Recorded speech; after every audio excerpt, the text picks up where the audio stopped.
안녕하세요, 팔구브로스입니다. 코로나도 많이 완화가 되고 덩달아 날씨가 좋아지면서 많은 분들이 겨울잠을 자던 바이크를 일깨워 라이딩을 가시는데 저 역시도 두 바퀴를 안 탄 지는 오래되긴 했지만 정말 요즘 같은 날씨라면 다시 바이크를 한 대 장만하고 싶어질 정도입니다. 그래서 이번 영상에서는 빠른 바이크나 퍼포먼스가 화려한 바이크들이 아닌 할저씨라 불릴 정도로 젊은 층보단 중장년층들에게 더 인기가 많고 미국의 광활한 도로와 넓은 평지에서 모터사이클 크루징의 진가를 발휘하는 아메리칸 크루저의 대명사 할리 데이비슨에 대해 지금 시작하겠습니다.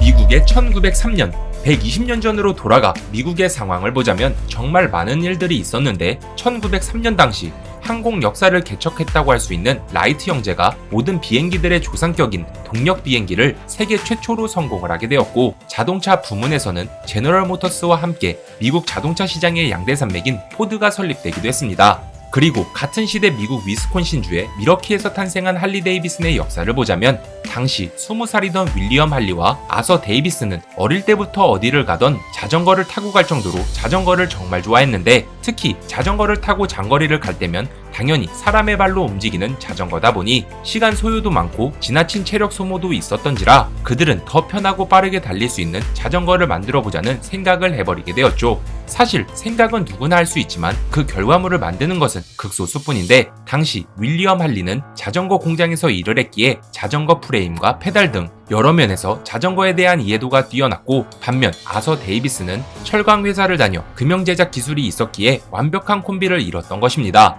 하지만 이 둘이 만들려고 했던 것은 인간의 힘으로 가는 일반 자전거가 아닌 기계와 자전거였기에 단순한 경험으로 계속 개발하기엔 무리가 있었고 보다 전문적인 기계 기술과 지식들이 필요하게 되었던 것이죠. 그래서 아서 데이비슨은 가족 중 캔자스의 철도 회사에서 기술자로 일하고 있는 월터 데이비슨을 프로젝트에 참가시키게 되었고 이를 먼발치에서 보고 있던 또 다른 가족 미러키 철도 회사의 공구 감독관이었던 윌리엄 데이비슨도 모터사이클 개발에 흥미를 느껴 자발적으로 이들의 프로젝트에 참가하게 되었습니다. 그렇게 결성된 4인조는 데이비슨의 뒷마당에 있는 허름한 창고에서 할리 데이비슨이라는 이름을 내걸고 그 시작을 알리게 되었는데 사실 데이비슨의 가문은 3명이고 할리 가문은 1명이었기에 데이비슨 할리가 되었을 수도 있었지만 윌리엄 할리는 일을 하면서도 자신이 부족했던 부분을 위스콘신주 메디슨 대학의 기계공학 학위까지 받아가며 열정을 불태워 초창기 할리 데이비슨에서 심장과도 같은 엔진 개발 등 여러 면에서 영향력을 행사했기에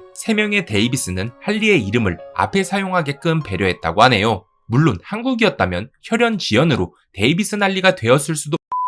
어쨌든 윌리엄 할리는 1943년 그가 사망할 때까지 할리 데이비슨에서 수석 엔지니어로도 쭉 근무했다고 합니다. 할리 데이비슨의 심장 V2인 엔진, 변명의 여지가 없는 소리, 그것은 당신의 심장을 사로잡아 더 빠르게 뛰게 할 것이며 매 순간마다 새로운 세상을 보여줄 것입니다. 그건 바로 할리 데이비슨의 심장과 영혼으로부터 라는 말처럼 할리 데이비슨의 엔진은 독특한 사운드와 진동으로 그야말로 할리 데이비슨의 시그니처라고 할 수가 있는데 그 첫 시작은 1903년부터 1905년까지 사용된 싱글 실린더 엔진으로 자전거 프레임에 클러치나 기어박스가 없이 하나의 실린더로 벨트를 통해 뒷바퀴를 작동시키는 방식의 엔진이었던 것이죠. 게다가 안전성과 품질을 중요시했던 할리 데이비슨답게 싱글 실린더 엔진은 더 사일런트 그레이 펠로우라는 애칭도 갖게 되었다고 합니다. 그 다음 할리 데이비슨의 2세대 엔진이자 첫 V2인 엔진이 된 이 엔진은 싱글 실린더 엔진보다 더 큰 출력을 내는 엔진으로 1909년 개발이 되었고 2년 뒤에 나온 F-헤드 V2인 엔진은 45도 각도로 배열된 2개의 V형 실린더로 독특한 3박자의 말발굽 소리를 내며 현재까지도 할리 데이비슨을 상징하는 대표적인 엔진이 되었죠. 게다가 그 무렵 당시 1차 세계대전에 미국이 참가하게 되면서 미군은 할리 데이비슨에게 바이크를 2만 대나 구입하기도 했고 전쟁이 끝난 후로는 군용 바이크라는 점을 내세워 여러 모터사이클 대회에도 참가해 더욱 입지를 다지게 되었습니다. 그러나 미국이 갑작스럽게 경제 대공황을 맞으며 할리 데이비슨 역시도 판매량이 급감하게 되었는데 이에 할리 데이비슨은 살아남기 위해 바이크의 엔진을 산업용 동력 장치로 제조하게 되었고 이때 만들어진 엔진이 3세대 플랫헤드 엔진이었던 것이죠.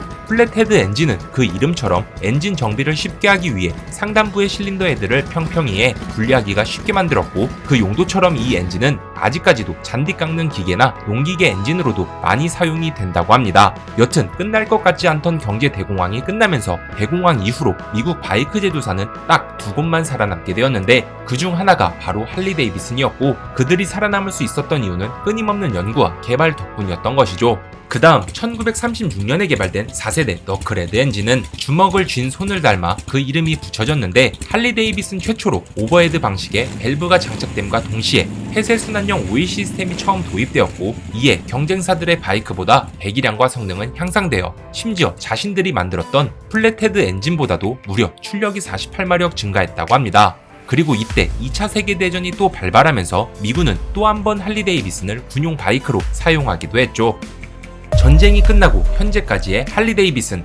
전쟁이 끝나고 개발된 5세대 엔진은 상단부의 박스가 팬케이크 모양과 비슷하다고 해서 팬헤드 엔진으로 불렸는데, 배기량은 1200cc로 더 강하고 더 오래가는 내구성이 그 특징이었다고 합니다. 그리고 대망의 6세대인 샤브레드 엔진은 팬헤드 엔진을 대체해 제작된 엔진으로 1966년부터 1984년까지 사용이 되었는데, 이 엔진은 컴퓨터의 도움 없이 순수하게 엔지니어들 손에 의해 개발된 할리 데이비슨의 마지막 엔진이라고 하네요. 물론 샤브레드 엔진 역시도 삽을 뜻하는 샤브를 이용해 이름을 지었다고 하는데, 이쯤 되니 이름을 짓는데 너무 1차원적이라는 생각.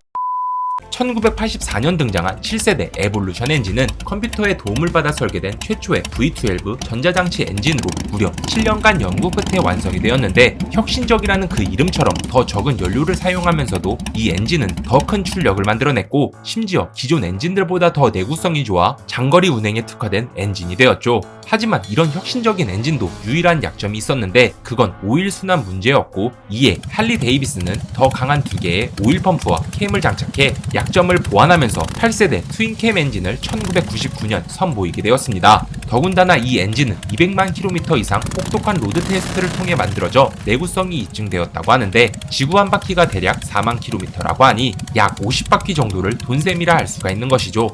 마지막으로 2017년부터 사용된 미러키 8은 할리 데이비슨에서 나온 최신 엔진으로 실린더당 4개의 밸브를 채택해 흡배기 효율을 무려 50%까지 증가시켜 할리 데이비슨 역사상 가장 강한 엔진 성능을 보여준다고 합니다.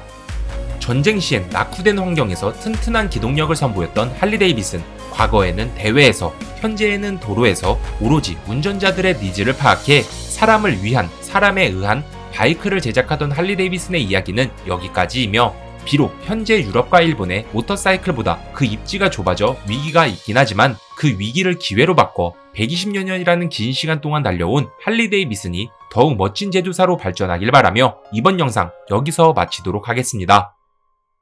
오늘의 정보는 어떠셨나요? 재밌게 보셨다면 좋아요와 구독 부탁드리겠습니다. 끝.